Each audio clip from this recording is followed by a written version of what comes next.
Namaste. Oh, welcome, welcome, regular listeners and viewers of Live, Love, Engage, as well as those of you who this might be your first time. If it is, I am so glad you're here.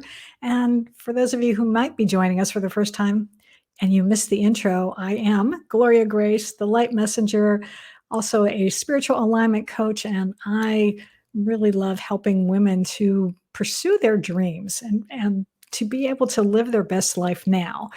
And today's guest is going to falls right in line with that because that's a bit about what she's about as well. So I'm going to bring her on in just a second, but let me tell you who she is. She is Tal Yardeni, and she is known as the Breakup Recovery Coach.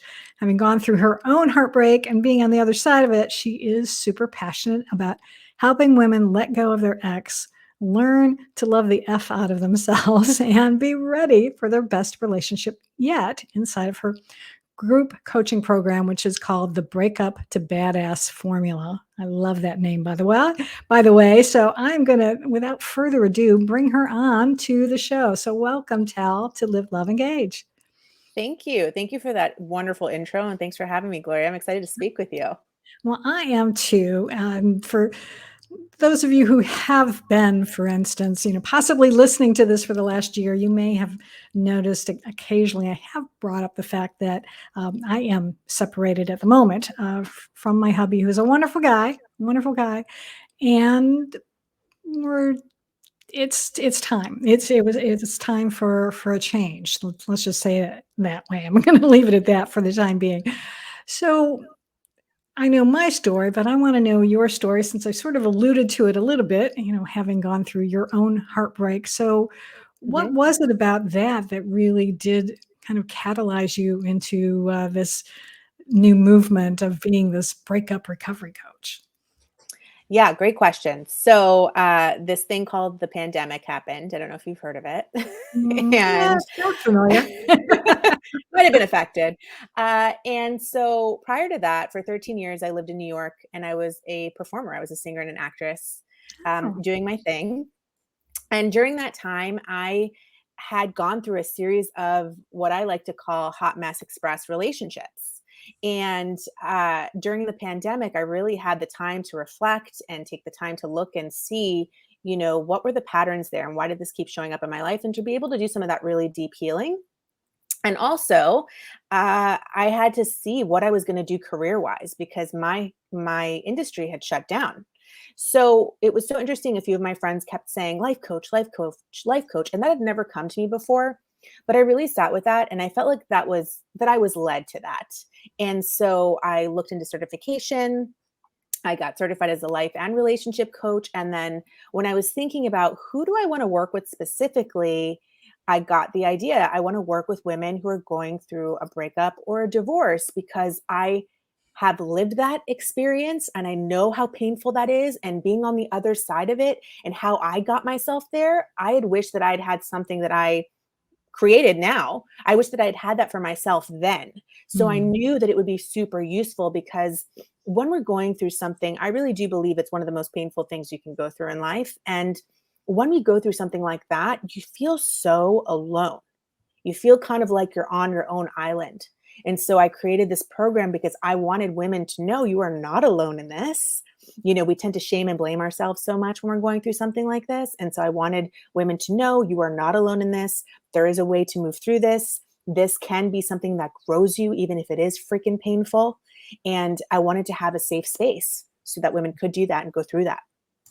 that's wonderful and so needed. And just trying to think here because there's a couple different ways I want to go. I want to Mhm. follow up with this, and my mind is going blank. So I'm just going to skip on and just ask you about because you had lovingly sent me some notes about it because I just am having one of those days. So brain fart, I think they call it lovingly. Totally okay. So what does a spiritual practice have to do with your breakup recovery? Yeah, that's a good question. So many times we think that we can fix it. We want to be the ones to fix it, to make it right? Where do we go from here? When you understand that there's something bigger than you running the show, you can stop relying on you and kind of put the brakes on and surrender it over to a power that's greater than us.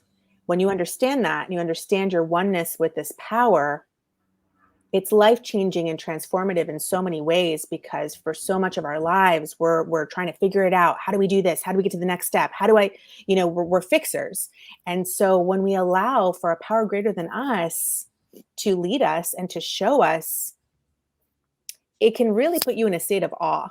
Because if you've for so long tried to control your life, you see that the controlling isn't working.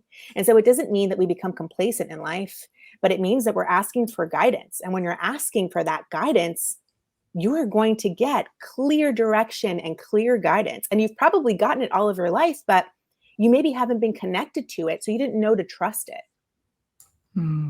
Yeah, I can relate to that tremendously, because I was where I wasn't paying attention to it, and now from where I am now, that I do lean on source, God, Mhm, universe, whatever you want to call it. I mhm. tend to default to God because I was raised Catholic.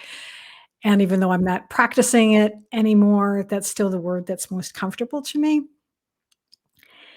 And in just reflecting from my situation that I've gone through the last few years, that really leaning into connecting with God, spending a lot of time in meditation, that has helped me tremendously to be able to manage dealing with things like, okay, number one, asking my husband for a divorce. It was like that took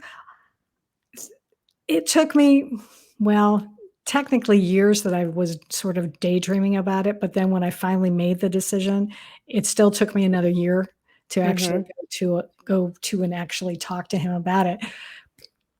That sort of is getting me now, I think, to where I was trying to go originally. What have you found to be the biggest challenge that people going through a breakup face? Acceptance. That I Mm, would say is one of the biggest things when I'm coaching women. Acceptance of self, acceptance that it's over, and acceptance of who their partner was.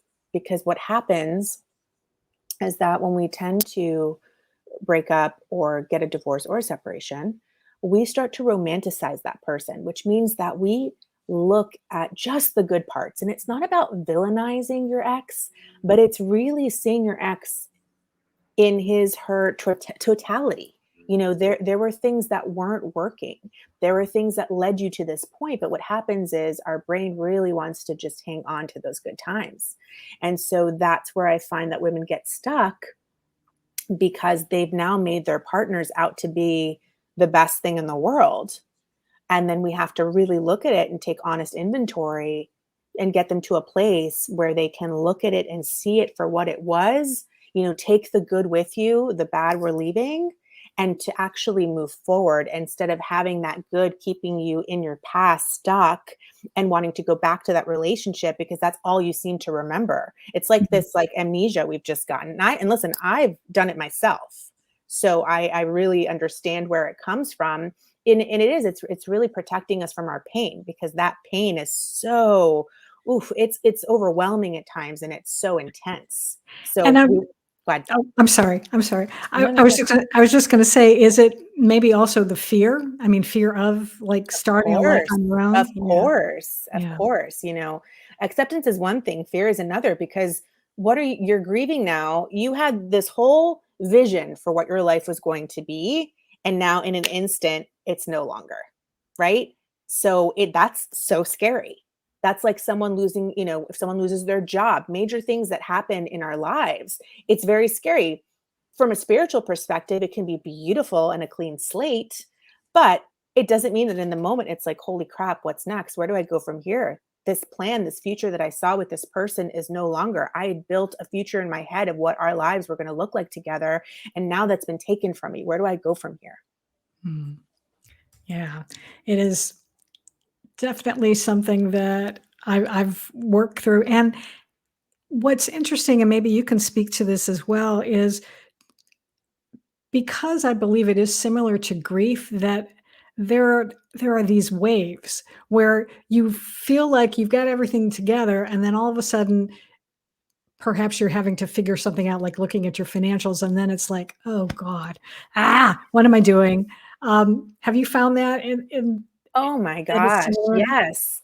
And I completely agree with you. It's grieving. It's a grieving process, and I always say it is like a death, except the person is still alive. Mm, And so, absolutely, you'll be making headway and then something happens. Perhaps a song comes on, a movie that's familiar to you. You're walking down the street and it's your favorite restaurant. It could be the smallest of things, and it can really just take you back and you feel like you're at square one again. mm. And that's why, I find it so helpful to get help when you're going through something like this, because you need to be reminded that yes, it's okay that you're going to have this, and let's process your feelings and move through it, but you're not at square one because you've done so much to move forward, and it's totally normal that something like that would bring you back, and that we don't need to shame ourselves again or blame ourselves and say, "Oh my gosh, like I thought I was so much further along. Why am I feeling this way?" And then we're blaming ourselves for having the feeling, and then you're getting stuck in the feeling because you're not having acceptance around the feeling. Oh, yes. Yes, yes. Been there, done that. I absolutely can And relate. as have I, right? Yeah. It's totally normal, but we just need an outside eye to go, "You're not crazy. This is normal. This is part of the process. And you all this work that you've done is not for nothing." Mm.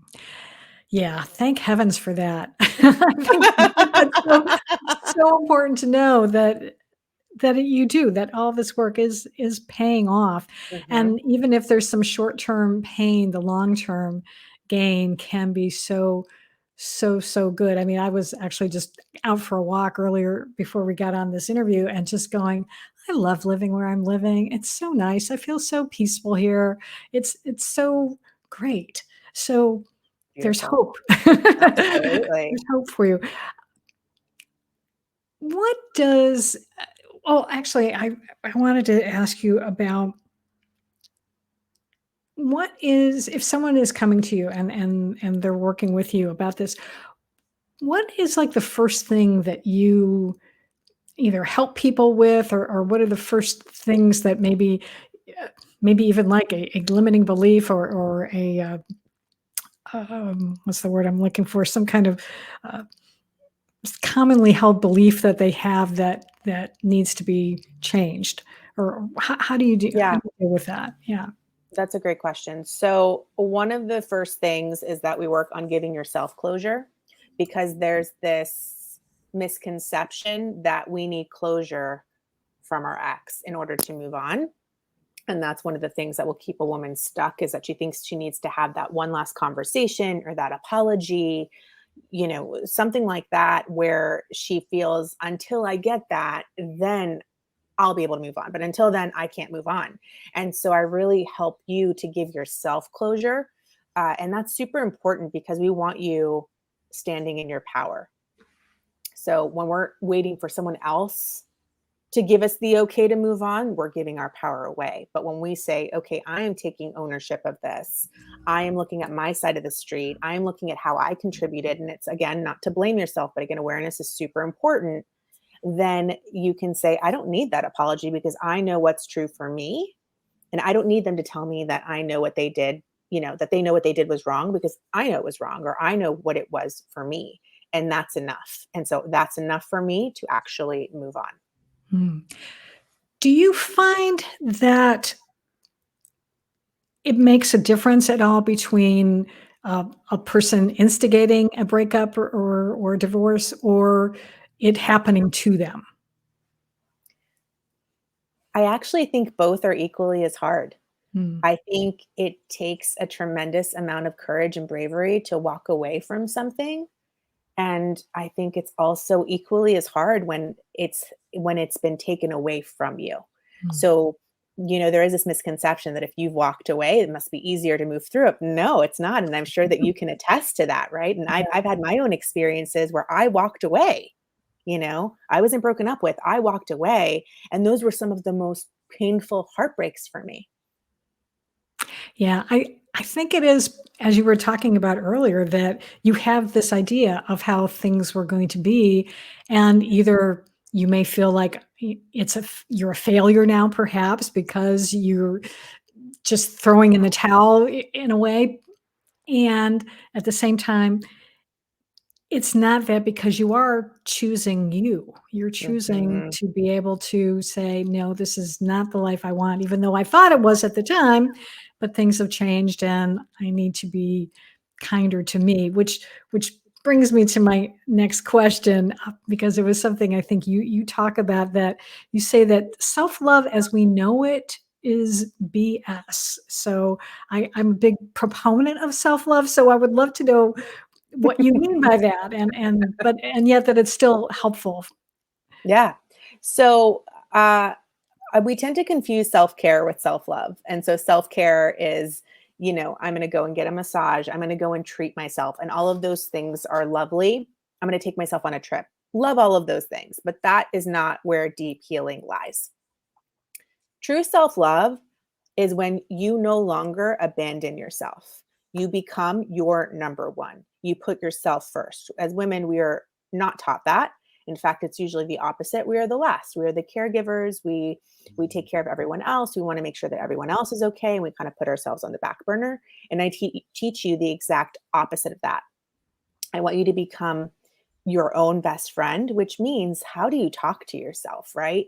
If we listen to that internal dialogue that's going on all day, if we ever said that to anybody else, the way that we speak to ourselves, we would have no Mhm. friends. No one would speak to us, because it is an assault on yourself. And so I'm really teaching you to turn that around and to not really buy into the thoughts the way that we so easily do, and to kind of advocate for yourself, not kind of, to advocate for yourself. Uh, and that's super important. And with that comes, learning exactly what are my values? Am I living in accordance with them? What are my boundaries? And really living a life that is in integrity with that. Because when you are abandoning yourself, you're going against what you know to be true to yourself. You can't live in integrity. Yeah, I'm 100% agreeing with all of this, and I'm wondering, how can you help someone do that, though? Because I think it sounds good. Okay, yes, I need to love myself, but in practical terms, how do I go about doing that, especially if I have been someone who has been always putting others first for so long? What do Yeah, you say to that? absolutely. Yeah. Yeah. So, my program is designed in a way where it really takes you through a process. And Mm. part of that process is that I really help you with a morning routine, because our mornings are everything. When you look at every major religion or spiritual practice, there's a reason why the work happens in the morning. It's because that's the moment where you can feel the most connected, the most grounded. So let's say you're a mother. You're waking up, you're taking care of your kids, you're running around, you're making lunches, and you're out the door, right? And so you're frazzled, you're not grounded, you're not thinking about yourself. You're just thinking about go, go, go survival mode, which I understand. And I work with a lot of single moms where I still insist we need to make this practical for you. And still, you need to take that time for yourself, because it's super important. And then they start to see the difference, because just even that small shift of taking, 15 to 20 minutes in the morning for yourself, you're telling yourself, I matter. Even if I have 5 billion things going on and I've got to tend to my kids and I have to go to work and I have, I'm running a business, whatever it is, I'm still going to take that time for myself. So it's really a reprogramming. Yeah, and I think you mentioned something so important there about 15 minutes. I think that's where people get hung up. They think it has to be, "Oh, I've gotta spend an hour or Right. even half an hour," and it's like, "I Right. don't have time for that. I've gotta do all this Right. stuff." Right. So 15 minutes is probably enough, and you can certainly get up a little bit earlier to give yourself that present in a sense. Absolutely. And when you do that for yourself, you're going to have such a different day, right? Things that might have gotten to you, you become less impulsive. You're able to think for a moment. Things will go your way. People will be kinder to you because you have a different energy about you. Absolutely. You're singing my song because I make sure that I do. If I I have lots of things that I love to do in the morning, but Mhm. my one non-negotiable is meditation. So Yeah, that is it. I'll feed the cats first, but then I sit down and I meditate, and I like to journal. I may or may not do that. I usually like to spend some time reading. Even those days, sometimes I may not do that, but the meditation, I've gotta have that. That sets yeah, my it's your foundation. non-negotiable. Yeah, yeah, and that's so important. It's so, disappointing, I guess would be a good word to say, that I guess we're raised to not necessarily think that we're entitled to that almost, Oh, yeah, and unfortunately, because it's been modeled that way, I think from our parents or our moms who took care of the kids and whatnot, and so I'm so grateful for people like you, and I humbly say me too, who yes, are encouraging women out there to do that, to put yourself first, just like they do on the airplane when they say to put the oxygen mask on right, first. You've got to do that so that then you can take care of everybody else. absolutely, and then if you let's say that you do have children and you're modeling this to them, and you're showing them what it's like to put yourself first. Everything that we do is going to affect our children in some way. So why not model this behavior? It's one of the best things you can do. It's so healthy and it's not taught and it Yeah, makes all the difference in the world. We're not saying become selfish human beings that don't care about anybody else. But how that's can right. I give to you if I have nothing inside, if I'm completely depleted? Yeah. And I still love I bring this up from time to time. It was something that I don't know if you listen to Esther Hicks and Mhm. Abraham. I just saw She her live like 2 months ago, I believe. Oh, lucky you, how wonderful. I was supposed to see her live, and then the pandemic happened, and so I missed Right. out. Uh, but she's brought up the fact that when someone calls you selfish, it's because they want you to do something that they want. So isn't it they're being selfish? It's so true, and she said that live, and everyone laughed because it's so true, but you don't think about it that way, Mhm. Yeah, you know? excellent, We exactly. think we're like selfless human beings, and we're just doing everything that everyone else wants us to do, what's expected of us, and then we're wondering why we're burnt out. Mhm. Yeah, and that is such well, I'm not gonna use that word. I was gonna use the word that we've dealt with in the last couple of years, but we won't go there. But there's a tendency, let's say, a great tendency for so many of us to do that. And I think we touched on this a little bit, but I wanna have you really hammer it home for our audience. What's the number one thing that keeps people from moving on, and what can you do about it? There are a few things, but one of them, like I mentioned before, it really is acceptance.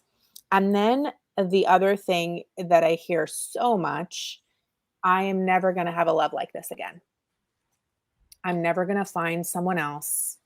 I'm going to be alone for the rest of my life. That was as good as it was going to get for me. And so that keeps women from truly wanting to move on because they're in this lack, I want to say, where Mm, they think that was really it. So why is a spiritual practice so important? Because when you understand that you live in an abundant universe and you understand that you've just let go of something because it no longer serves you, God, source, creator, whatever you want to call it, is going to bring you something that is so much better for you and is your energetic match. But you have to ready yourself for that. So if you are still stuck in this, that's as good as it's going to get, this is all I deserve, the universe is confused because they're like, wait, she just did this tremendous thing. She let go of this relationship, but she's still hanging on. She walked away, but she's still hanging on, thinking this is as good as it's going to get. We want to give her the thing that she wants, but where is she? What is she doing to get herself ready for it? mm. So glad you shared that. And It's something that I've gone through in my mind from time to time. Normal? Wondering again, Yes. is Did I it make the okay? right Mhm, Yeah, mhm, the status quo, is that mhm. okay? Or do I make the complete break? And what would you say? What would you say to someone like that who's pondering that and Yeah. Well, I would ask you, when you chose to walk away, I'm sure, being a spiritual person, there was a conversation, there was prayer, there was meditation, there was reflection. Did you feel like you received clear guidance? Yes, and I would say it was because of an event that happened. I had been working with a coach and for months before this, and she said, you'll know when it's time." And it was, yeah, something happened and it was like, okay, yep, I know it's time.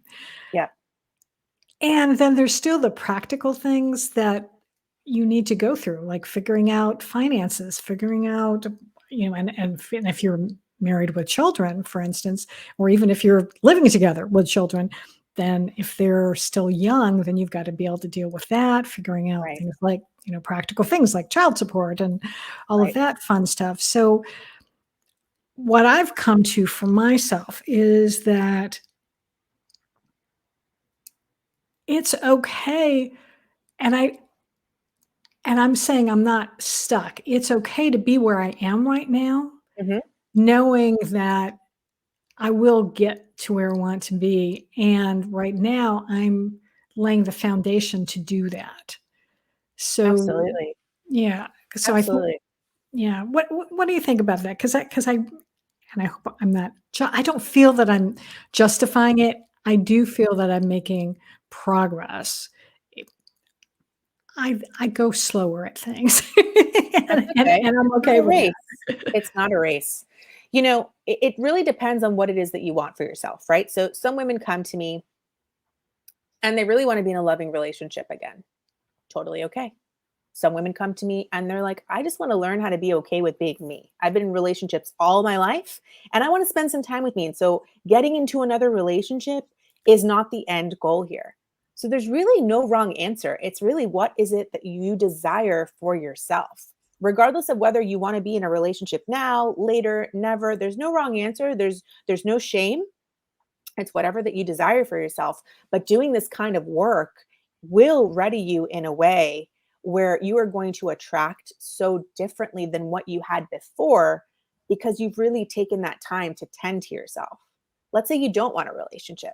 Totally fine. How you do life is going to be different because you think that you're coming to just heal from a breakup, heal from a separation, heal from a divorce. But this kind of work is going to permeate into every part of your life. Everything is connected. That's for sure, and I can attest to that. Again, even though I'm separated and not divorced yet, I have just seen so much wonderful things start coming into my life, and even just me coming into me, I guess I could say, is that I have really learned to love myself so much more, and that I'm able to now step out and do the things that I was hiding from. I conducted a retreat last year. That was something I'd been wanting to do for years and years, and I finally said, enough is enough. I'm going to create a retreat and I'm going to invite people. And I had people come to my retreat and it was wonderful and awesome. And Love I'm it. doing the things I need to do in my business now that I've been, again, was just not doing. So I feel that that's part of my journey right now is taking care of myself and taking care of myself so that I'm putting the foundation in to really financially take care of myself so that then I can then say, okay, I'm standing on my own 2 feet. Now we're gonna make this a permanent thing. And it's been helping him learn too. Frankly, he's done a lot of growth in learning to take care of himself and the things that I used to do for him, he's Mhm. having to learn how to do. So I think it really is good for both of us what has happened. And so it's enough of my story, but No, I love this though. I mean, I think it's really important for your listeners to hear because there's not just one way to heal. And Mm, it looks different. It will look different to each person. and that's okay. So there's no like, am I doing this wrong? Is this your process? Your journey is your journey, you know? Yeah. So it sounds like where you are is in a beautiful spot because you sound like you're very connected to self Mhm. with a capital S. Yes. And so maybe there was a point before in the marriage where you felt very disconnected, which is probably why you didn't feel motivated in certain areas. And so now it looks like you're super motivated and passionate about what it is that you're doing. Yeah, absolutely. 100%.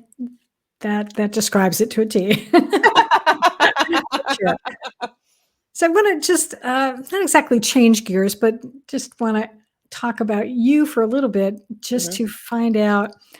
I love asking my guests about this too, because I get such a range of answers. So would love to know, what are you curious about right now? What am I curious about? Oh, I like this question. I am curious about world travel Mm, because I used to travel all the time, and then the pandemic happened, and I haven't been abroad since. And so I want to know, where am I going next? Um, I am curious about cultivating new friendships because I've had people in my life for so long that I love dearly, but living in a new place, I would love to cultivate some, deepened friendships. And I am curious about relationships in general because I find people to be fascinating. So I always love to be learning and growing in that way. And I find that then I'm always surprised when I think that I know something and then something happens and I'm like, "Oh, guess I don't know as much as I did." yeah, that's life. That's part Yeah. of living and growing. So it's always good to know that. I want to ask you something else because you mentioned at the beginning that you were a performer, Yeah. and then of course the pandemic really put a kibosh on that. And Mhm. I have a friend who went through that too, and then she wound up doing a whole bunch of YouTube um, videos, really creative stories that she would tell to be able to keep herself out there. Mhm. So, when the work you're doing now compared to what you were doing then, do how does it compare? And really are you happy now that I mean, I'm sure you are happy now, but how does it compare? And and maybe even do you still use a bit of what you were trained to do before in this work Mhm. now? Yeah, I love this question. So, um, I can't compare anything to performing because the feeling it's very euphoric. There's just really nothing like it. But one of the things that I loved about performing is that I felt like I was helping people because I know what it's like to sit as an audience member and be taken away for 2 hours. I know what it's like to sit and watch something that's so thought provoking that it makes me think about something in a different way. So in that way, uh, it completely relates to what I'm doing today because I'm being of service in a different way. I'm helping expand people's minds to a different way of thinking. So in that way, I think it is similar. And I am using my creative side in my business on my Instagram. So sometimes I will sing a song that is related to what I want to talk about. Sometimes I have a character that I created. Her name is Shirley. She's Shirley from Jersey. And I will drive a message home in maybe like a sassier way. And so I get to, put my actor hat on. So there are different, ways that I find to like sprinkle in my creativity into what I'm doing today. I love that, and I want people to who are listening and watching this to know that everything we go through in our life, I really do feel that it is preparing us for the next step, and that we're able to take our experience that we've had or education that we've had and still use it, even if something happens, like, going from being a performer to being a coach, bit of a major pivot, and yet you're still able to use the gifts that you have, the talents that you have in this new creative way to be able to then help people, as you say. And I I just love it. I just feel that there is like this, grand design that we come in with, and there's little, sometimes things, don't, but for the most part, things will work out that way because I've had it in my life. I've seen it from where I was started out as a business administration major, flunked out in that, switched to television, and then worked for a business news show, and then wound up going into business for myself. But I've also have using other gifts that I use in my now as well because I love performing too. I maybe at some point, maybe when I retire, maybe I'll finally do acting. I don't know because I I I love studied I this. studied it in college, and I'm always so fascinated. I'm always watching anything like just interviews with Yeah. actors and Mhm, directors, and I'm just mhm. totally always fascinated by that business, but for whatever reason didn't get into it. So, but it's okay. It's So, never too late. that's right. And I'm dealing with television in a sense now because I do a podcast, and so I'm doing videos, and Right. so I'm still using some of what I learned way back when. So it's Mhm. all good. Is there anything that I should have asked that I didn't, or any other last bit of advice that you'd love to leave our audience with? I would say that to be gentle with yourself, if you're going through a breakup or a separation or divorce, really be gentle with yourself, be gentle with the process. Know that some days are going to be better than others, and that's okay. And I really do encourage you to seek the support because we think that just time is going to heal. Time will lessen the wound, time will lessen the pain. But if you really want to actually heal and move forward in your life, it's going to require work on your part. And so I urge you to take that time for yourself. You owe it to yourself. You are important, you matter, and take that time to heal the parts of you that perhaps feel that it was my fault. I deserved this. It's never going to get any better. My life is ruined. So that you can really live a life of abundance and a life where you feel at peace and a life where you feel true joy. And it's not just because you're in a relationship. Yeah, absolutely. Because the one relationship that we have our whole lives is with ourselves. Exactly. So we need to be able to honor that and take care of it and nurture it. And as you mentioned earlier, self-care is great, but self-love even more important to really, really love yourself. And that's my mission too, is to help women in particular to do that. And there's men out there who need some help with that, I think too. They're just it's not as something, society doesn't necessarily, or our culture doesn't necessarily think it's important, but it is. So Yeah. any of you guys out there listening to this, you need to love yourselves too. Very much Yeah. so. Yeah. Amen. If someone has been listening to this, I know that I think you have something for our audience, and um, if people want to be able to maybe follow you on Instagram, so what is the best place for people to do that? So if you want to connect with me on Instagram, you can find me at the Tal Yardeni. Feel free to DM me. And if you have a specific question about what you're going through, how to move forward, I always respond. So don't be shy. And then I also have a free guide for your audience. It's called The 4 Ways to Move Through Heartbreak. And that should be in the show notes, I believe. And it's really, tangible steps to move through that will be super helpful. Well, whoops, there we go. I was lost what button I was supposed to push there. Well, thank you so much. And yes, I will have all of that information in the show notes. So if you are listening to this somewhere where you aren't able to get a pen handy or jump on your computer, just go to liveloveengagepodcast.com and you'll be able to get all that information as well as check out any past episodes. So thank you so much for being here today. It was wonderful. I love everything that you're doing, and I love that you're emphasizing the spiritual side of it, really, and the importance of nurturing ourselves, but also building or strengthening perhaps a connection to source to be able to help you get through this because you don't have to go through these types of situations alone. There is support from people like yourself as well as your higher power. Absolutely. Thank you so much, Gloria, for having me. I love that you wanted to talk about this.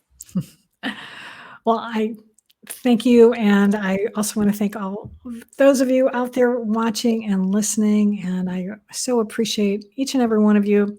And you make it worthwhile for me to do this every day. So now, I guess what I'm going to leave you with is my traditional ending. And for those of you for the first time hearing it, I just encourage everyone out there to go out and live fully, love deeply, and engage authentically.